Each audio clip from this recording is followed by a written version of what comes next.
Yes, sir. Are you able to see my screen, sir? SC16N. N. Oh, N can't. SC16N. No, sir. I'm not aware of this table. Okay. So whenever you are doing any kind of testing, or suppose you would like to have a particular employees populations to test, okay. So you can, if you are having access to this table, okay, you can check everything. Suppose I am talking about info type 8, right? Okay, yesterday we have discussed everything all about the data from a conversion point of view. Info type 8 we discussed, right? So Yes, sir. let's say I would like to see my info type 8 data in a single table, all the data for all the employees. Then what you can do, go here, PA0008. PA, Okay. enter PA0008 in the table. Okay. PA0008. Enter. Yes. Then click, there is something called number of entries. In the top. Number of entries. Top. Okay. Click that. So from that you can see there are 6,280 entries are there in your entire info type 8. Okay, whatever for all employees, whatever you are having. Okay. So now what you can do, just close it. This small button, close it. Yeah. Now, suppose you would like to see all the results of the employees info type 8 who are not separated. Okay, what you can do, click that end date. There is end date. Yeah. Here, right? End date, you can put 31/12/9999. In the from value, you just put 31/12/9999. Click enter. Anything is coming? Yes, sir. Nothing, sir. It's not coming. Scroll down. Scroll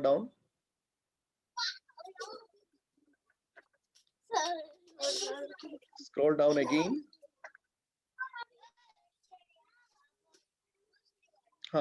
So what here you can do, suppose you like to see the data of all the employee who are having a particular pay scale level or pay scale type or pay scale area. You can choose any of the value for any of the field. Okay. Pay scale area you can choose. Go to yes, sir. From value I add. Click F4. Okay.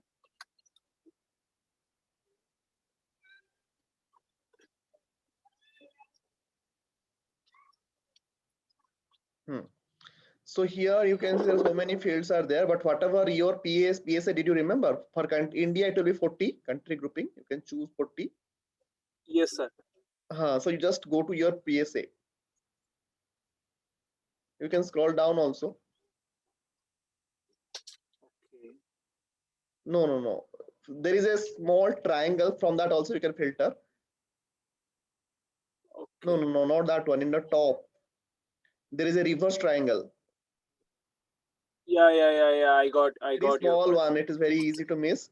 In that you click 40 country grouping. Only India specific will come. Yeah. Now you click start search. You can see there are 6 entries. So which one you are using? Guntur, right? 06, is it? Yes, sir. Guntur. Yes. Click that 06. Lakshmi, are you getting what we are trying to do? Yes, sir. I'm seeing. Now just click execute. Execute. Okay. Yes.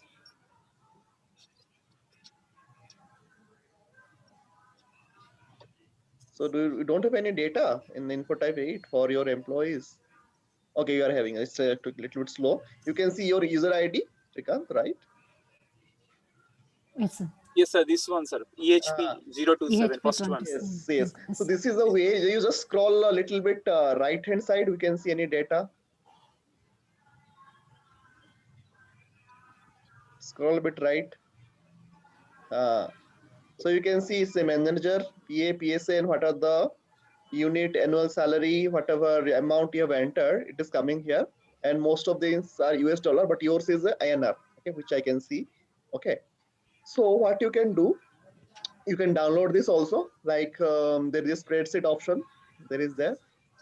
So this is some simple one data. Okay. But if you're having, suppose in a company you're having 1,000 employees, there are other ways of downloading this report also. But here also, from here, if you try to export, you can do that. Okay. Are you following me? Okay. Okay. How? Yeah. Yes, sir. And same is Yes, applicable sir. Yes, for sir. I'm able to. any other info type also. So that is up to you. So for both of you, it can be a task. Like suppose if you like to have data from, retrieve the data from a specific info type, say info type 105, info type 1, 2, 3, any info type. So simply you have to enter PA. The table name is PA, then your info type number, then whatever the fields, then you have to just select in your required in the selection screen, then execute. Then in that case, in all cases, you will be getting this kind of a value, and literally you can see the back end of the info type. Like whenever you are storing an info type, any data, so that gets stored in this particular table. Are you getting my point? Yes, sir. Yes, sir. Yes, sir. Okay. So this is easy. Or any challenges if you see? Only little take some time, but yeah, it's easy to understand, right? Okay. Yes, sir. Yes, sir. Yeah. So now what you can do, we will the functional specification which I have said, can you just open that? We are seeing the functional cum technical specification document. Okay. So Yes. review and approve section yesterday, did I discuss that, or this portion? No, sir. No. Okay. So No, what we didn't happens? discuss today. So you Yes, will be sir. discussing this document today. So basically, we can, whenever you are getting a business requirement from the business, and they can send an email or they can discuss with you that this is a requirement, but should always take those in an email, okay, from the business user. Okay, that means your HR or finance or business owner, they will be providing some kind of a requirement, and those requirement you'll be taking in an email. And after understanding those business requirement, as a functional consultant, you have to translate that business requirement into the your functional specification. Okay, that is the purpose of this document, where exactly you'll be documenting it. Okay, so after documenting, what happens? So basically here, the object can be, as I was saying, it can be any of the 6 varieties, 6 types. It can be report, it can be interface, it can be conversion. Mostly it will be an enhancement. Okay, so that you have to mention here. And again, that RISEPW object name. So every object will be having its name. Like suppose yesterday we discussed uh, batch upload program for info type 8. That is my object name. Okay. Similarly, Yes. you have to, your project management manager will be assigning a name or your number to that object, because these are we calling custom objects, right? So you'll be having some Yes, kind sir. of a custom object number, and the object number can be like HCM underscore if it is a enhancement E underscore 001, something like that. But there is no hard and fast rule. Just for your convenient, whatever required, you can give an object name. Okay. So then you have to come down, just review and approve section, what it will do. So in a typical project, so if you're having, there are 3 sections here. Okay, one is the functional lead. So suppose you are working as a functional lead. Okay, it's a functional consultant. Okay, so only you are only person, so, and people are reporting to you as a functional lead. So in that case, you will be signing off and you will be writing that after means suppose you are only the review person, you have to review. Otherwise, suppose another person is a lead and you are just completing this FS functional specification, then after some completing this, you have to send it for review by the functional lead. Okay, suppose let's say I am the functional lead, and after you complete the functional specification, I will be verifying whether everything is as per the business requirement, you have covered everything or not. Okay, that I will review, and I will put my comments and approve it. Then it will go for manager approval. Suppose if you are having a project manager who is working on the same projects for that in the same track. Okay, so he will be also reviewing, and at the same time the technical specification. Suppose you are having an ABAPA, so who will be writing the technical specification, and they're also have some kind of a lead. Suppose I'm talking about, this is all about a bigger project. Okay, so all this kind of review will happen, and everybody will be signing off and then on a particular date. Okay, so those things happens. So but in a typical project, suppose you do not have as much time, generally people only put just for a formality, they maintain it. Okay, this is just from documentation point of view. Okay. but ideally it should be reviewed and approved. This is clear, this section? Yes, sir. It's clear, Yes, sir. sir. Okay, now go scroll down. Scroll a bit down. In the functional specification, in the past section, if you see, this is a general object overview. Okay, so when I say object means all those kind of requirement, we technically call them as object. Okay, so here in the purpose section, you'll be writing a business driver or the what is the main purpose of that particular program or the object. Okay, so what should you write? Can you tell me? Like what should be the purpose? Suppose you are doing a conversion program for Infotype 8. Okay, so what should you write here? Looking for some field, extra fields. No, I'm talking about the business driver. Why actually you are developing this object or the program for Infotype 8? That why should be written here. Are you getting my point? Suppose you can write like this, like we are planning to migrate Infotype means your basic pay salary data from your legacy system to our SAP system. Yes. Okay, and for Yes, that sir. we need to develop a program, data conversion program or data migration program, based data BDC Okay. program, and that is our purpose. So that your all of your salary related data, Infotype 8 related, basic pay related data and all, it will be uploaded in our new system, that is SAP system. So that is as simple as that. You can write that. So that is our purpose. Similarly, suppose you are writing say you are designing a pay slip. Okay, so in that case, you will be writing like this, like we are designing a pay slip, and as per our layout, means whatever the layout agreed upon, the business has agreed upon, that layout is for that current layout, we are going to design a pay slip which will be generated from our SAP system once the payroll is run for that particular month. Okay, so and also the pay slip will be shown in the employee self-service, okay, to the employees, and employees can download, save it, and take a print of that pay slip. So this can be another example. I'm just saying, okay. So this can be, you can write those things in the purpose section. It should not be too much technical, but from a business point of view, what the business has asked, that you'll be writing in a plain English. Okay, so that is nothing much. So this is the only thing. You got my point? What should you write in the purpose section? Yes, sir. Yes, sir. Okay. So then next one is a definition, acronym, and abbreviation. Suppose you are having any kind of for a business requirement, if you are having any kind of understanding of any technical things you are explaining, those details you can mention it here. So like suppose I'm mentioning Okay. BDC. Suppose I'm saying BDC. So BDC, what is in BDC, you can write here. Base data communication. Okay. Okay. So anything which you think is a technical and you would like to explain that, and you can write here. Okay. So that is the thing. Next one is the description. Okay. So in the description, what should you write in the first line? Short description about that. So the gap description, what is the difference, like what we have to do? No, area that? means basically you will be writing HCM. So here actually I have a first line. If you see, there is a first line here, we have right area system modules Area components. system modules. So here you can write ECC. Yes. And then in ECC we are using HCM, SAP HCM on-premise, human capital management, and we are developing a program for payroll. Okay, so you can write payroll. Okay, so that you can mention. Then program transaction code. So this program transaction code you'll be getting from the ABAPer.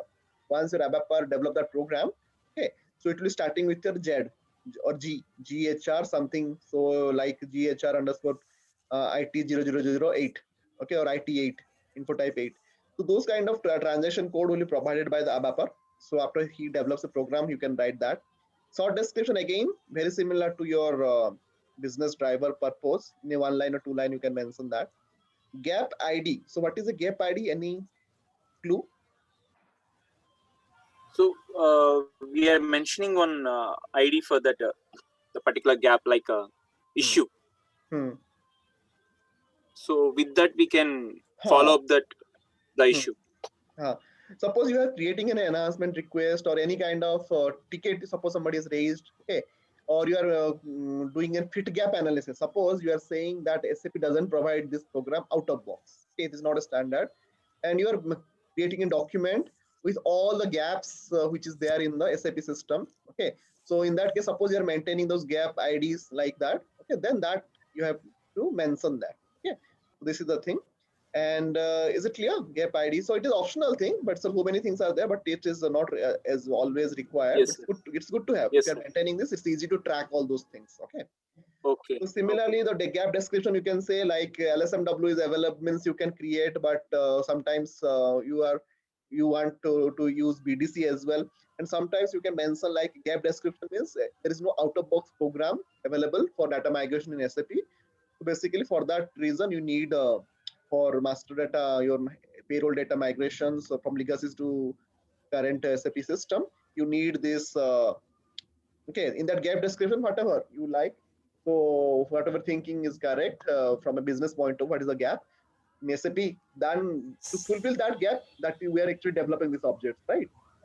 So for that reason we have to include that gap here. Okay, Yes, sir. that is the objective here. So similarly the priority you can mention, it can be low, medium, high. Suppose it's very critical, okay, you need immediately your business Time need based. Yeah. time based, yeah. Time It based can be values. Yes. in that way you Yes. can mention. Complexity means you can mention it is a low, medium, high again. Suppose it's a very, suppose most of the programs in the interface, if you see, is a little more complex compared to the other objects. Okay, in that case you can mention the complexity of the object. Okay, and so all these things in volume of data means total headcount. Suppose you are having 2000 employees and you are expecting that to salary data info type 8, it will be having this many records. Just an estimate you have to give, not accurate one. Okay, just an estimate that it will be having total 1 lakh data, rows and all. So that you can mention here.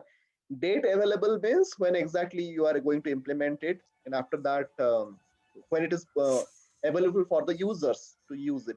Okay? Suppose you are going live in the month of September, then you can mention September so and so date you are making it available. Okay, up to this is it clear? Any Yes, sir. It's clear, questions? sir. Yeah. Yes. Frequency.